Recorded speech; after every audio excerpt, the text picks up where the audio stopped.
In terms of understanding what happened last night in Benghazi, here's one way into it.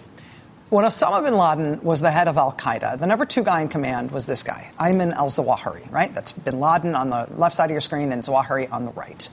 Zawahiri had previously been head of an Egyptian extremist group, but he then merged that group into al-Qaeda in the late 1990s, and in so doing, he became bin Laden's deputy in al-Qaeda. And so when Osama bin Laden was killed by Navy SEALs last May, the man who had been bin Laden's second in command for more than a decade in al-Qaeda, he moved up in al-Qaeda and he became al-Qaeda's new leader. So when the head guy was killed, the deputy moved up to be the new head guy. And when the deputy, Zawahiri, became the new head guy, who became the new deputy? Well, that was this guy, name of Abu Yahya al-Libi. He became the new deputy in al-Qaeda, the role that Zawahiri used to have after Zawahiri moved up to replace bin Laden, after bin Laden got himself dead.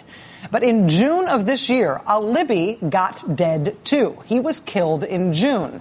And it turns out that that might be important to understanding what just happened in Libya and why America just had an ambassador murdered in the line of duty for the first time in 33 years.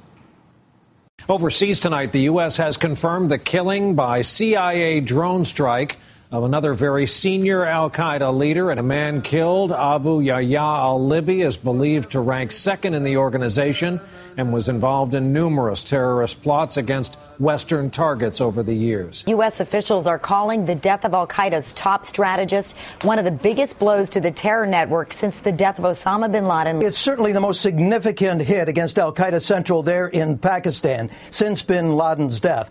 The target was al-Qaeda's number 2 in command, Abu Yahya al-Libi. All of that footage from June of this year. OK, the al-Qaeda deputy who was killed in June used a number of different names. All these guys do. But the alias by which he was best known was Abu Yahya al-Libi. Now, the al-Libi part of that just means the Libyan. He was reportedly a citizen of Libya. And when he was killed on June 5th, a Libyan extremist group on June 6th, the very next day, launched attacks in the city of Benghazi that they said were retaliation for al-Libi being killed.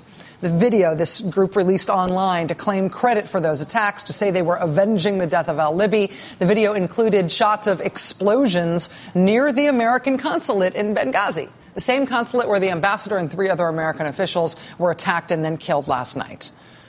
But that attack, revenge for the killing of al-Libi, that one happened in June. Now, that was June. Yesterday, of course, was the anniversary of 9/11, when al-Qaeda attacks killed 3,000 Americans in 2001. Since the 9/11 attacks, al-Qaeda has frequently timed statements and provocations, if not actual new attacks, to coincide with the yearly 9/11 anniversaries. And this year, here's how al-Qaeda marked 9/11. It's a video by Zawahiri. He's the guy who's in charge at al-Qaeda since bin Laden died. This video is a commemoration video of the death of al-Libi, the death of the guy who the U.S. killed back in June. The video released yesterday is roughly 42 minutes long.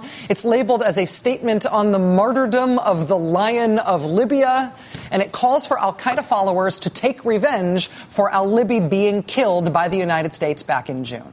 That video came out yesterday.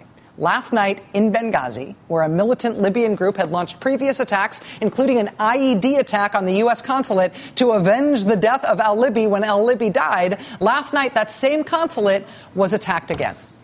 Attacks that reports say stretched on for hours and that reportedly included rocket-propelled grenades and mortars, and that ultimately resulted in the gutting of the consulate and the death of the U.S. ambassador to Libya and of 3 other Americans. Now, hard intelligence on what exactly happened is as yet hard to come by. But the picture that is emerging is of a smallish but basically peaceful protest in Benghazi, a protest over an anti-Muslim video, the same video that sparked protests in Egypt and elsewhere in the Muslim world over the last day or so. But that protest was quickly joined and then supplanted by a well-armed, organized group of fighters who arrived all at once in pickup trucks and who then launched essentially a military assault on the U.S. consulate. A group that's being described as a sort of umbrella group for Islamist militants in the area is claiming pseudo-responsibility for the attack, but they're also trying to describe it as a popular uprising. It does not appear to have been much of a popular uprising. Similar and possibly overlapping militant groups also claimed credit for a firebombing in Benghazi in April that targeted the head of the UN mission in Libya. They also claimed credit for a firebombing in May that targeted the Red Cross office in Benghazi. They also claimed credit for that attack on June 6th at the U.S. consulate in Benghazi, the IED attack that ended up in that video. They also claimed credit for an attack less than a week later on the British envoy to Libya, the British one. That attack also taking place in Benghazi. And then a week after that, Islamist militants attacked another consulate in Benghazi, the consulate of Tunisia. And so, yes, there is that video, this crude anti-Muslim video, which is the latest anti-Muslim provocation causing protests and riots around the world. We will talk more about that later. But what happened last night in Libya does not seem to be the spontaneous outburst of a crowd that had its sensitivities offended by religious provocation. It does not seem to have been that kind of violence, at least at this early date.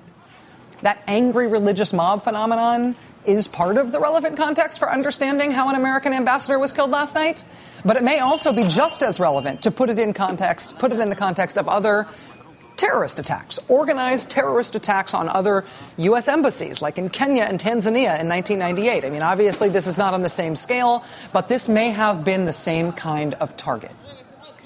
You saw the president and the vice president today sort of implicitly prepping the country for the possibility that this wasn't just an incident of mob violence, but rather an organized terrorist attack, when both the president and vice president gave statements today about Benghazi, in which they said the U.S. not only mourns this loss and is angered by this loss, but that the United States intends to get justice here.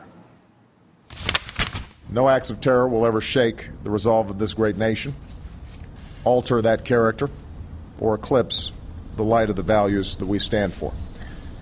Today we mourn for more Americans who represent the very best of the United States of America. We will not waver in our commitment to see that justice is done for this terrible act, and make no mistake, justice will be done. Let me be clear.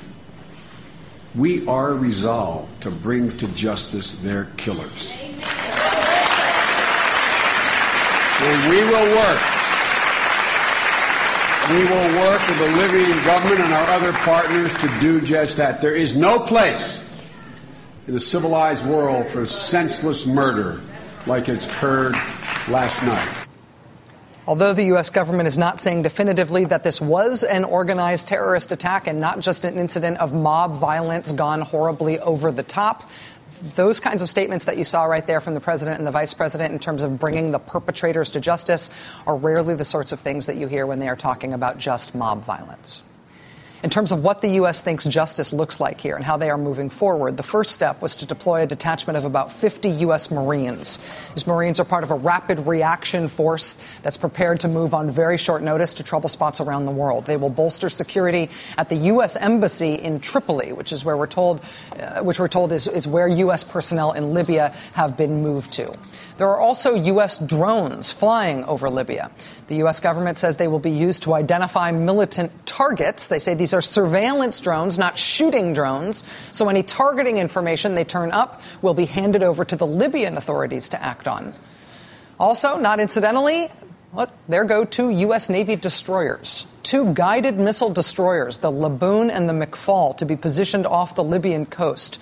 The primary weapons on these destroyers are Tomahawk cruise missiles. This is obviously a lot of big news tonight, but our coverage of the attack on the U.S. consulate in Benghazi, Libya, continues, including right after this break when we are going to be joined live from Egypt by NBC's chief foreign correspondent, Richard Engel. Please stay with us.